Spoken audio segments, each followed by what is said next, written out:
నమస్కారం.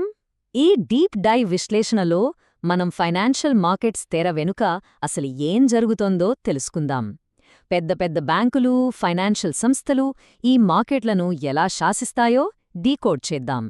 దీన్నే ట్రేడింగ్ ప్రపంచంలో స్మార్ట్ మనీ కాన్సెప్ట్స్ లేదా సింపుల్గా ఎస్ఎంసి అంటారు. ఇది మార్కెట్ని శాసించే పెద్దల సీక్రెట్ బ్లూప్రింట్. ఈ బ్లూ ప్రింట్ని మనమొక 6 స్టెప్స్లో అర్థం చేసుకుందాం. ముందుగా స్మార్ట్ మనీకి రీటైల్ ట్రేడర్స్కి మధ్య ఉన్న ఫైట్, ఆ తర్వాత ఆ పెద్ద ప్లేయర్స్ వదిలేసే ఫుట్ ప్రింట్స్, మార్కెట్ నడవడానికి కావలసిన లిక్విడిటీ, ఇంధనం, breakup blocks, trend shifts and ఫైనల్గా ఒక పర్ఫెక్ట్ ట్రేడింగ్ చెక్ లిస్ట్. ఇవన్నీ వరుసగా చూద్దాం.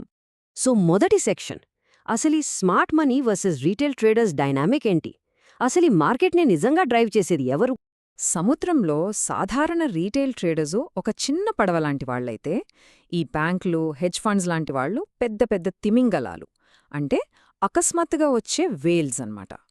ఫ్యాక్ట్ ఏంటంటే, మార్కెట్ వాల్యూంలో ఏకంగా 70% కంటే ఎక్కువ ఈ సంస్థల నుంచే వస్తుంది. లక్షల కోట్ల క్యాపిటలున్న ఆ తిమింగలాలని మనం ఎదుర్కోలేం.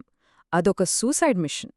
కానీ ఆ పెద్ద ప్లేయర్స్ వదిలేసే అడుగుజాడల్లో, అదేనండి, వాళ్ల ఫుట్ప్రింట్స్ని ఫాలో అవుతూ మనం కూడా సేఫ్గా ప్రాఫిట్స్ తీయొచ్చు. అయితే ఈ అడుగుజాడలను ఎలా గుర్తించాలి? ఇదే మన section 2, spotting the institutional footprints. ఈ ఫుట్ప్రింట్స్లో first and most important concept order block, లేదా సింపుల్గా ఓబీ అంటారు.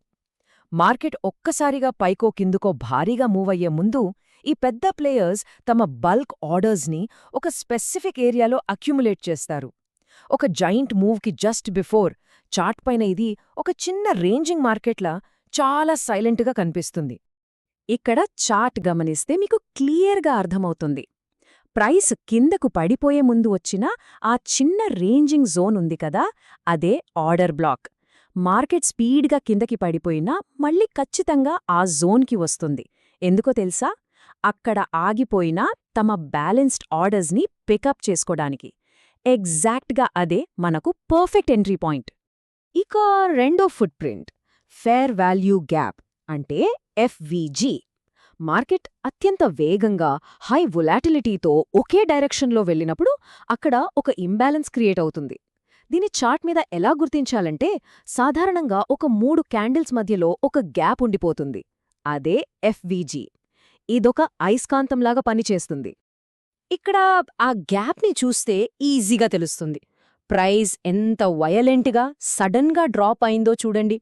అయితే ఇక్కడ సీక్రెట్ ఏంటంటే, మార్కెట్ ఎప్పటికైనా ఆ గ్యాప్ని పూరించటానికి ఒక మ్యాగ్నెట్ లాగా మళ్లీ పైకి లాగబడుతుంది. కరెక్ట్గా ఆ ఎఫ్విజి జోన్ని పర్ఫెక్ట్గా టచ్ చేసి మళ్లీ కిందికి ఎలా రివర్స్ అయిందో గమనించండి. నెక్స్ట్ సెక్షన్ 3కి వెళ్దాం. అదే లిక్విడిటీ. ఇది మార్కెట్కి ఇంధనం లాంటిది. స్మార్ట్ మనీ ఇంత పెద్ద పెద్ద మూవ్స్ చెయ్యాలంటే వాళ్లకి ఫ్యూయల్ కావాలి. ఆ ఫ్యూయలే ఈ లిక్విడిటీ. అసలు లిక్విడిటీ అంటే ఏంటి? అక్కడ పెండింగ్లో ఉన్న ఆర్డర్స్. సింపుల్గా చెప్పాలంటే రీటైల్ ట్రేడర్స్ పెట్టుకునే స్టాప్ లాస్లో. మనం డబుల్ టాప్స్ అనో, ట్రెండ్ లైన్స్ అనో, బ్రేకౌట్ ట్రేడ్స్ తీసుకుని వాటిపైన స్టాప్ లాస్ పెడుతుంటాం కదా. చాలాసార్లు అరే, కరెక్ట్గా నా స్టాప్ లాస్ హిట్ అయ్యి మళ్లీ మార్కెట్ నా డైరెక్షన్లోనే వెళ్ళిందేంటి అనిపిస్తుంది. దానికి కారణం ఇదే. స్మార్ట్ మనీ కావాలనే ప్రైస్ని అక్కడికి తీసుకెళ్లి ఆ స్టాప్ లాస్లన్నింటినీ ట్రిగర్ చేసి సాధారణ ట్రేడర్లని మార్కెట్ నుంచి బయటికి పంపేస్తారు. దీన్నే లిక్విడిటీ గ్రాబ్ లేదా స్వీప్ అంటారు. మరి ఈ లిక్విడిటీ ఫ్యూయల్ చార్ట్లో ఎక్కడ ఎక్కువగా దొరుకుతుంది, ఎక్కడ పూలవుతుంది? సాధారణంగా నిన్నటి గరిష్ట లేదా కనిష్ట ధరల వద్ద, అంటే previous day high, previous day లో దగ్గర. అలాగే చార్ట్లో స్పష్టంగా కనిపించే స్వింగ్ హైస్, స్వింగ్ లోస్ దగ్గర. ఇకపోతే 20,000, 25,000 లాంటి సైకలాజికల్ రౌండ్ నంబర్స్ దగ్గర ఈ లిక్విడిటీ ఎక్కువగా పూలయ్యి ఉంటుంది. ఈ జోన్స్ దగ్గరే స్మార్ట్ మనీ వలపన్ని ఉంటుంది. కానీ ఆర్డర్ బ్లాక్స్ అన్నీ ఎప్పుడూ 100% పర్ఫెక్ట్గా పనిచేస్తాయా? ఫెయిల్ అవ్వవా? అవుతాయి. అదే మన సెక్షన్ 4, ఫెయిల్ అయిన ప్లాన్స్, బ్రేకప్ బ్లాక్స్.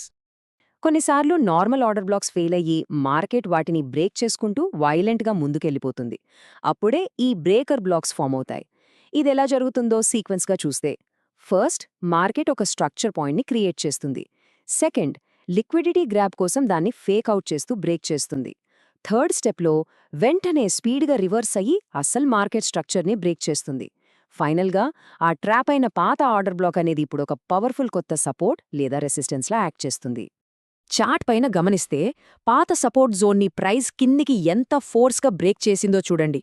అక్కడ రీటైల్ ట్రేడర్స్ని ట్రాప్ చేసి మార్కెట్ని కిందికి నెట్టేశారు. కానీ మళ్ళీ అదే జోన్కి ప్రైస్ రీటెస్ట్ కోసం వచ్చినప్పుడు అది ఒక బ్యూటిఫుల్ రెసిస్టెన్స్లా రెస్పాండ్ అయింది. ఒక ఫెయిల్ అయిన సెటప్ ఇలా ఒక అద్భుతమైన కొత్త ట్రేడింగ్ ఆపర్చునిటీగా మారుతుందన్నమాట. ఇక ఫుట్ ప్రింట్స్ గురించి క్లారిటీ వచ్చింది కదా. ఇప్పుడు సెక్షన్ 5 ట్రెండ్ షిఫ్ట్స్ అంటే BOS వర్సెస్ చోర్చ్ గురించి చూద్దాం. ట్రెండ్ని కంటిన్యూ చెయ్యాలా వద్దా అని డిసైడ్ చేసే రెండు ముఖ్యమైన టర్మ్స్ ఇవి. BOS అంటే బ్రేక్ ఆఫ్ స్ట్రక్చర్. ఇది ప్రస్తుత ట్రెండ్ ఇంకా స్ట్రాంగ్గా ఉంది, కంటిన్యూ అవుతోంది అని చెప్పే సిగ్నల్. మరొకటి చోర్చ్ అంటే చేంజ్ ఆఫ్ క్యారెక్టర్. ఒక ట్రెండ్ రివర్స్ అవ్వబోతోంది అని చెప్పడానికి ఇదే మనకి first and most important warning signal.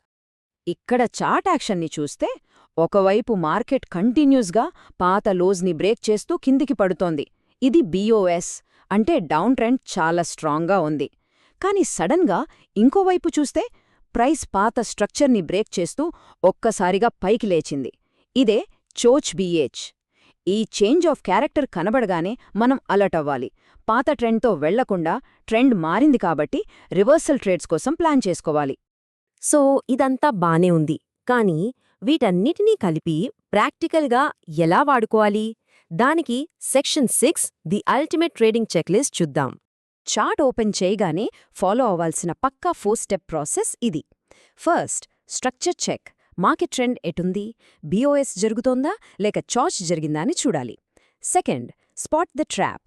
సాధారణ ట్రేడర్స్ ఎక్కడ ట్రాప్ అవుతున్నారో ఆ లిక్విడిటీ ఎక్కడుందో గుర్తించాలి. Third, find the footprint. ఆ పెద్ద సంస్థల ఫుట్ ప్రింట్స్ అయినా ఆర్డర్ బ్లాక్స్ లేదా FVG ఎక్కడున్నాయో మార్క్ చేసుకోవాలి. And fourth, wait for entry.